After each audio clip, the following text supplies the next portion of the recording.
Hello दोस्तों, मैं उत्कर्ष अपने यूट्यूब चैनल एजुकेशन थेरेपी में आपका स्वागत करता हूं। दोस्तों, चैनल को शुरुआत करने से पहले चैनल को सब्सक्राइब करें, लाइक करें तथा बेल आइकन को अवश्य दबाएं। दोस्तों, आज का अगला प्रश्न है 61वां। पावर की इकाई क्या है? पावर का इकाई है बी वाट। पावर का इकाई है वाट। पावर का फार्मूला होता है P बराबर वी आई। P बराबर वी आई। पावर का एक और फार्मूला हो सकता है वोल्टेज एम्पियर। Volt ampere. दोस्तों, इसी प्रकार धारा का इकाई है आपका एम्पियर। विद्युत वाहक बल का इकाई है वोल्ट। आवेश का इकाई है कूलाम। अगला प्रश्न है कूलाम प्रति वोल्ट किसका इकाई है? तो दोस्तों, हम जानते हैं कि एक फार्मूला होता है Q बराबर सी वी। Q बराबर सी वी। C बराबर होता है Q बाई वी। तो C आपका क्या है? कैपेसिटर, संधारित्र। संधारित्र का मात्रक क्या होता है आपका दोस्तों? कैपेसिटेंस। तो कूलाम प्रति वोल्ट किसका मात्रक है? कैपेसिटेंस का। अगला प्रश्न है, जैसे हम जानते हैं कैपेसिटेंस क्या होता है। प्लेटों के बीच एक इकाई विद्युत उपांतर उत्पन्न करने के लिए जितनी आवेश की मात्रा की आवश्यकता पड़ती है उसी को हम लोग क्या कहते हैं दोस्तों? तो कैपेसिटेंस कहते हैं। अगला प्रश्न है दोस्तों, धारा के 3 प्रमुख प्रभाव क्या क्या हैं? तो दोस्तों, इसका सही उत्तर है सी। इसका सही उत्तर है दोस्तों सी। ऊष्मीय प्रभाव होता है, चुंबकीय प्रभाव होता है, रासायनिक प्रभाव। आप देखिए कैसे हम बताता है धारा के 3 प्रभाव कैसे होते हैं। ऊष्मीय प्रभाव क्या होता है? आई स्क्वायर आर होता है, जिसके कारण ऊष्मा का उत्पादन होता है। अगला क्या है? चालक में जो धारा फ्लो होती है उसके चारों ओर क्या होता है? चुंबकीय फ्लक्स बनता है, तो चुंबकीय प्रभाव होता है। और क्या है, इसमें एक रासायनिक प्रभाव भी होता है। अगला प्रश्न है, विद्युत आवेश की इकाई क्या होती है? विद्युत आवेश की इकाई क्या होती है? कूलाम। कूलाम हम जानते हैं Q बराबर क्या होता है? आई इंटू टी। Q बराबर आई टी भी होता है। विद्युत आवेश का मात्रक क्या होता है? इकाई। विद्युत आवेश का क्या इकाई होता है? कूलाम। तो इसका हम डिफिनेशन भी बता सकते हैं।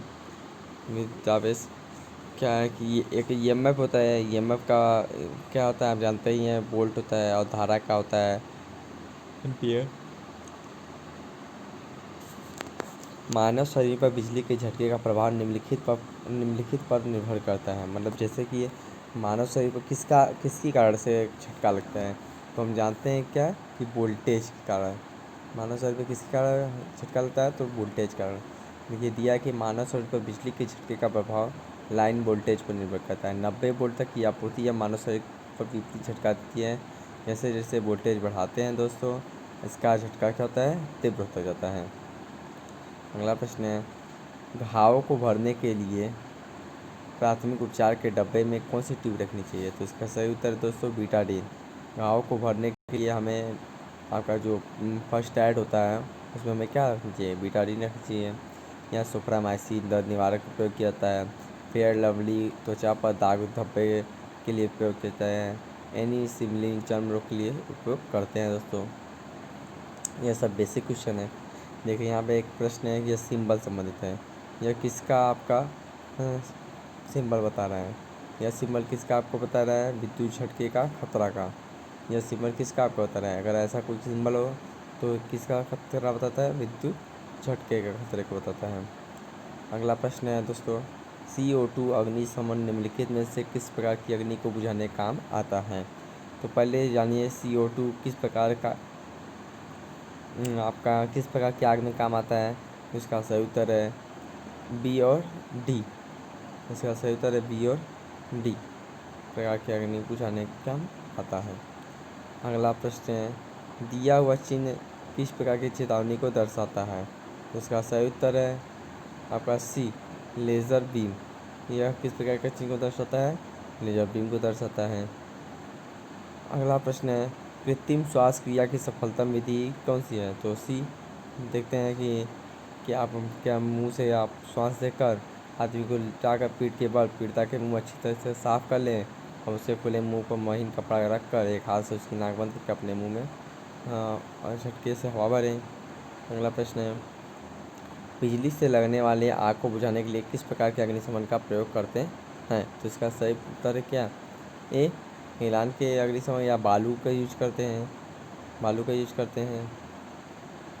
अगला प्रश्न है, विद्युत संपर्क में आए व्यक्ति को छुड़ाने के लिए क्या करते हैं? तो मेन स्विच ऑफ कर देना चाहिए, सही बात है। मेन स्विच क्या करना चाहिए? ऑफ कर देना चाहिए। तो अगर कोई व्यक्ति विद्युत संपर्क में आ जाता है तो उसके लिए सबसे पहले क्या करना चाहिए? मेन स्विच ऑफ कर देना चाहिए। और यह ध्यान रखें कि विद्युत संपर्क से छूटते समय पीड़ित व्यक्ति झटके से न गिरने पाए, क्योंकि उसे अधिक चोट न लगने पाए भाई। अगला प्रश्न है, डीसी सप्लाई के मामले में फ्यूज निम्नलिखित लगाए जाते हैं। अगर डीसी की स्थिति में पॉजिटिव तार निगेटिव किसी तार में लगा सकते हैं, जबकि एसी की स्थिति में हम फ्यूज कहाँ लगाते हैं? केवल फेज वायर में, तो फेज वायर में लगाते हैं। डीसी है तो वहाँ पर क्या किसी में भी लगा दीजिए, लेकिन आपका एसी है तो केवल पॉजिटिव वायर में, न्यूट्रल में नहीं लगाएंगे। वह संरक्षित युक्ति जो निम्नलिखित निर्धारित धारा मान के 1.5 गुणे मान पर 4 घंटे तक भी परिपथ को नहीं खोलेगी, वह क्या कहलाती है? तो इसका सही उत्तर है सी, परिपथ वियोजक या सर्किट ब्रेकर। इसका क्या नाम है? Circuit breaker.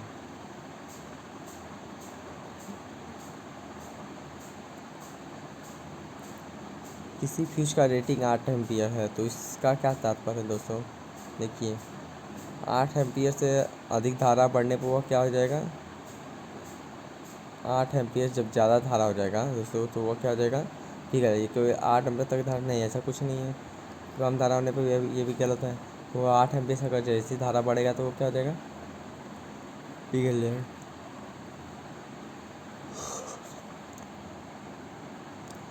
हार्नगेप, thyroid oxide film आदि नाम किस लिए प्रयोग किए जाते हैं? तो ये क्या है? त्वरित चालक है। त्वरित चालक दोस्तों हम जानते हैं कि क्या है? जब आकाशीय बिजली आती है तो यह जो भी वोल्टेज होता है उसको त्वरित चालक के माध्यम से ग्राउंड करा देता है, जिससे कि आपके जो घर में जितने भी उपकरण लगे हुए हैं वो आपके क्या है? सेफ हो जाते हैं, उन पर जो अधिक वोल्टेज का कोई प्रभाव ही नहीं पड़ता है। अगला प्रश्न है, वायरिंग जो भवन निर्माण में योजित एवं क्रियान्वित करने हेतु अपेक्षित है, तो किस प्रकार की वायरिंग करनी चाहिए? D, conduit. वायरिंग जो भवन निर्माण में योजित एवं क्रियान्वित होती है वो कंड्यूट कंसील्ड वायरिंग प्रयोग करना चाहिए।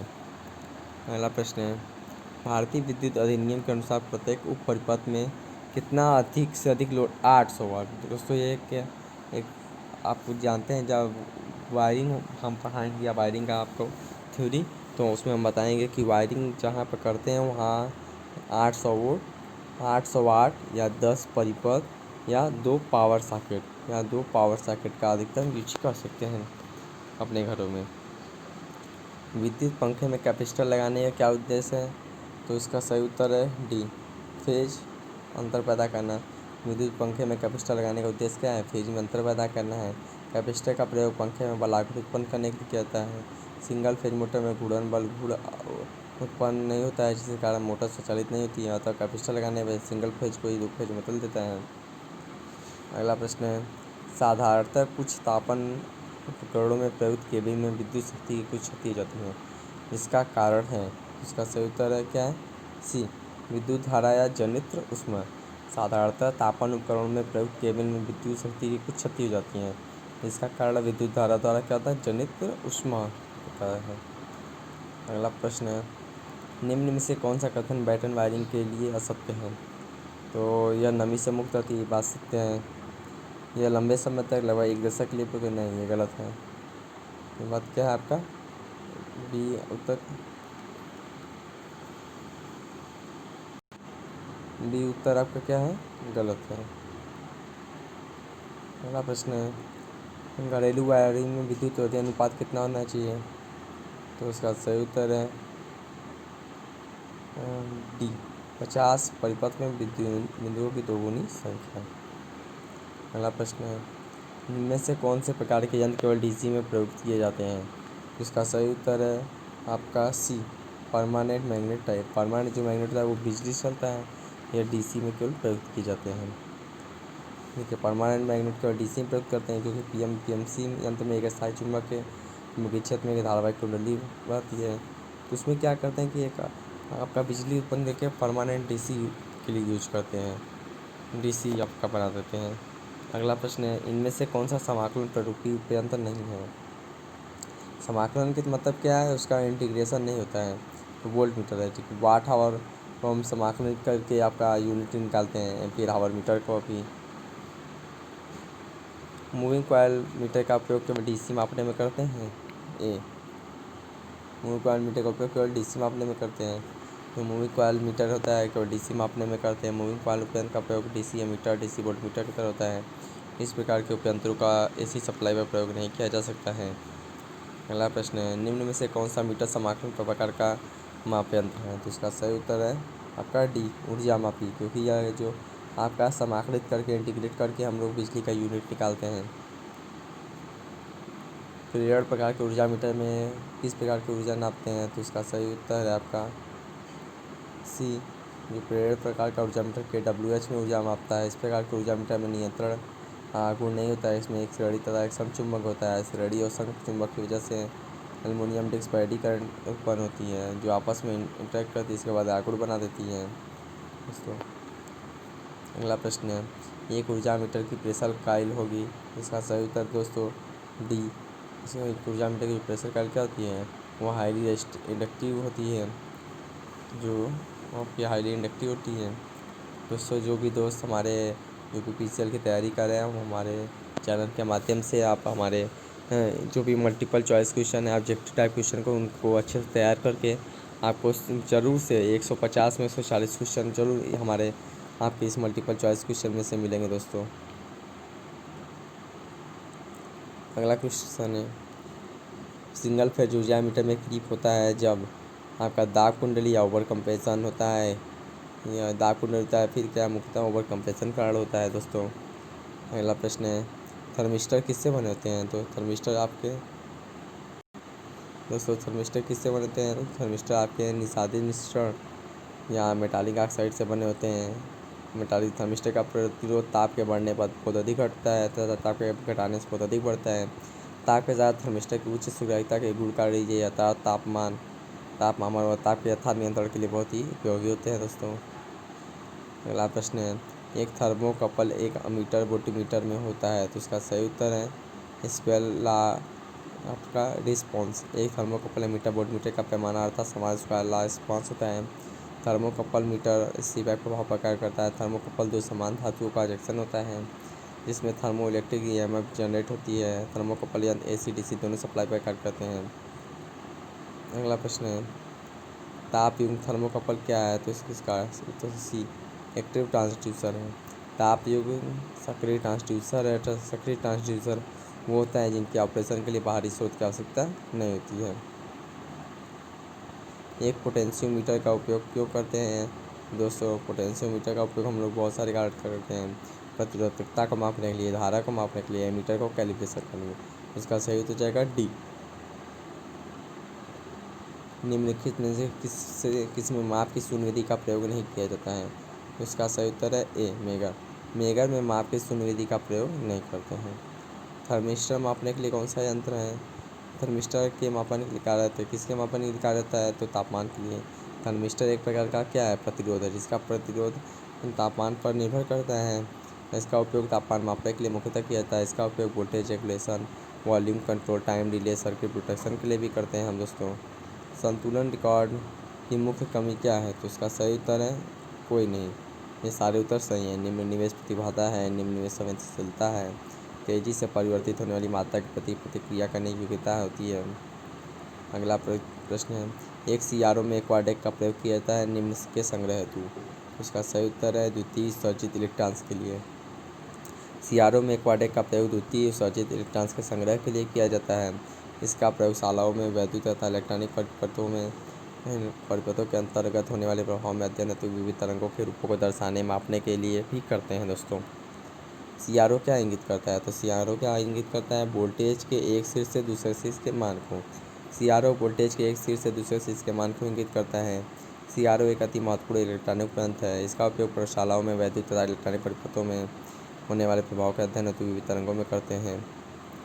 PMMC एमीटर लगाया जाता है, तो कहाँ पर लगाया जाता है दोस्तों? बी, मल्टीमीटर में। अगला प्रश्न है, PMMC रेक्टिफायर किस प्रकार के उपकरण के रिफ्लेक्टिंग टार्क किसके अनुपातिक होते हैं? तो इसका सही उत्तर है दोस्तों ए, AC धारा के मान पे ये फार्मूला है। जब TT बराबर TC जाता है तो थीटा बराबर I हो जाता है। 4 डिजिटल मापन का उपयोग का रिजोल्यूशन क्या होता है? तो 4 डिजिटल का मापन का रिजोल्यूशन क्या होता है दोस्तों?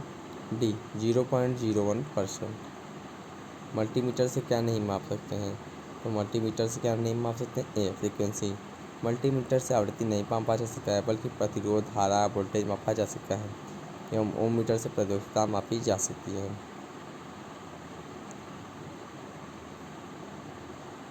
LVDT क्या है? इसका सही उत्तर है ए, विस्थापन ट्रांसड्यूसर। LVDT है एक विस्थापन ट्रांसड्यूसर वह युक्ति है जो एक स्वरूप की ऊर्जा को दूसरे स्वरूप में रूपांतरित करती है। एक वैद्युत लाउड स्पीकर ट्रांसड्यूसर का एक सरल उदाहरण है। मल्टीमीटर में क्या होता है? तो डी, वोल्ट मीटर करंट और मीटर वोल्टेज करंट ओम मापते हैं। संधारित्र का मापन निम्न में से किससे नहीं किया जाता है? तो इसका सही उत्तर है दोस्तों डी, मैक्सवेल वेन ब्रिज द्वारा। इस विधि से स्टैंडर्ड प्रतिरोध की आवश्यकता होती है जो काफ़ी महंगा होता है। मैक्सवेल ब्रिज कैपेसिटर के टर्म में इंडक्टर मापता है, अतः संधारित्र का मापन मैक्सवेल ब्रिज से नहीं किया जाता है। वेन ब्रिज का प्रयोग आवृत्ति मापन में करते हैं। अगला प्रश्न है, जब एक बिट स्टोन ब्रिज संतुलित होता है तो गैल्वेनोमीटर का पाठ्यांक क्या होता है? आपका दोस्तों शून्य धारा होता है। जब एक स्टोन ब्रिज संतुलित होता है तो गैल्वेनोमीटर का पाठ्यांक शून्य धारा होता है।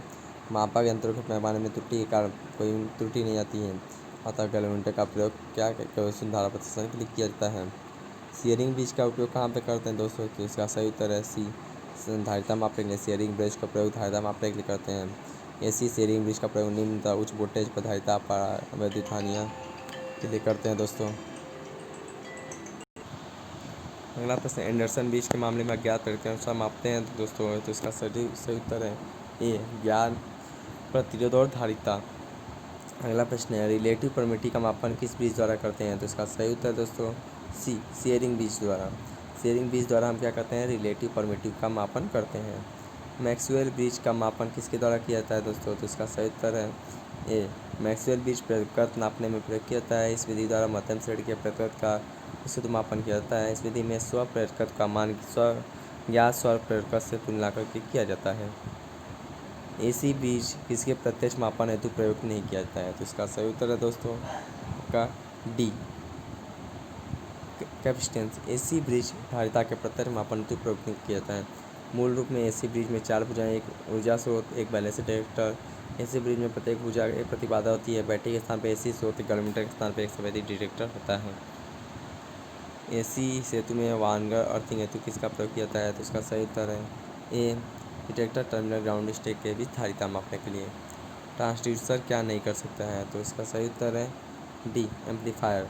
ट्रांसड्यूसर एम्पलीफायर नहीं करता है। वैद्युत मापन की दृष्टि से ट्रांसड्यूसर वह युक्ति है जो किसी भी मापी जाने वाली भौतिक राशि को वैद्युत सिग्नल में रूपांतरित करती है। मापक पद्धति में ट्रांसड्यूसर को पिकअप कहा जाता है। कौन सा कार्बन का माइक्रोफोन दर्शाता है? इसका सही उत्तर है बी, वायरिंग के विद्युत इंस्टॉलेशन में प्रयुक्त 16 एम्पीयर का सॉकेट का आउटलेट के चिन्ह को बताइए। ये सही है बी।